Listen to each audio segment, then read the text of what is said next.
Hi everybody, today I'm working on a 2003 Mini Cooper R50.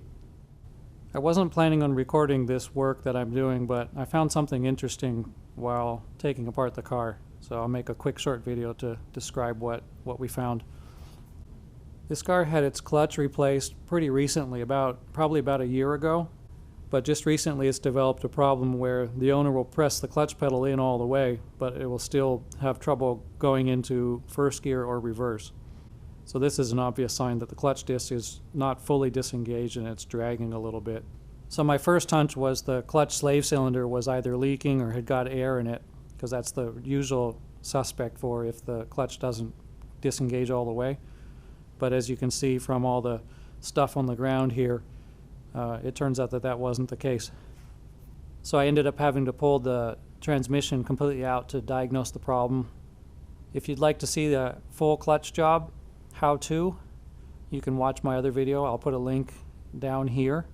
Other than the clutch slave cylinder, the other common problem is an exploded throwout bearing. So we kind of expected to see maybe the throwout bearing would be starting to fall apart. And when I took it apart, things looked pretty good. The bearing itself is in pretty good shape.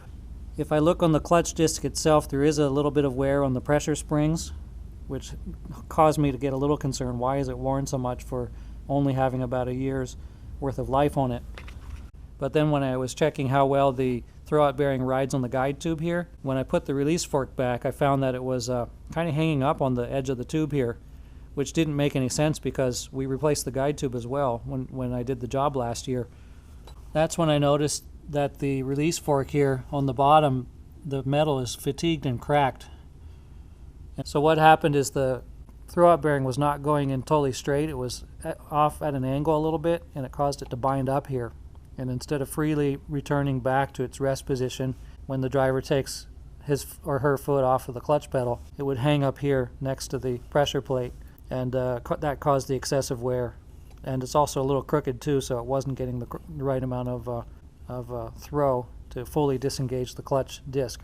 So they do have parts. You can buy this piece here, and I've got one on order.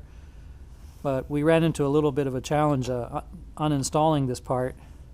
This is where the clutch slave cylinder goes, and it pushes on this release lever here to actuate the one down here. The problem though is it's held in by a roll pin, and you're supposed to kind of tap it out of the top of this arm here. But no matter how hard we hammered, we couldn't get the pin out, and it actually caused a little bit of a crack to occur here, so we quickly aborted that effort and decided to use a different method to try to get the pin out. And that's what I would recommend to anybody who has to do this job. Don't even try to hammer the pin out on the car here. It's in there really, really tight. The roll pin is made out of a soft metal. The more you hammer, it's so soft it'll actually kind of stretch in place, and it will actually make it tighter rather than looser. So what we did is used a sawzall to cut off the top here. You might also be able to use a disc grinder or maybe even a hacksaw. But this is pretty high grade steel, and it's solid all the way through, so you might be there a while. Then we took this piece off, took it over to the workbench, and basically drilled out the soft metal.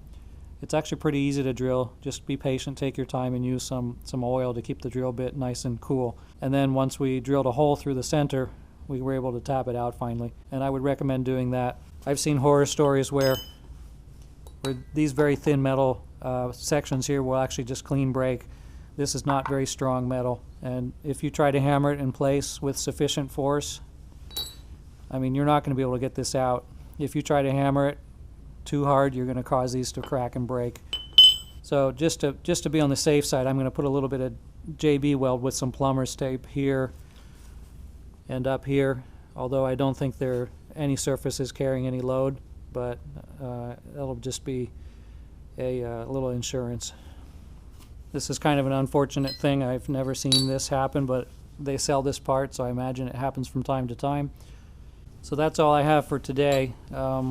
I just thought I'd make this video as kind of a warning to people not to try to punch out the roll pin with the center punch. It's not going to go, and you would not be able to use nearly enough hammer force to get the roll pin out without cracking your bell housing. The easiest way to get it off is to just cut or grind it off and then do it on the workbench. So that's all I have for now. Like I said, if you want to see the R50 clutch replacement video, I'll put a link in the description. And let me know if you have any questions. Bye-bye.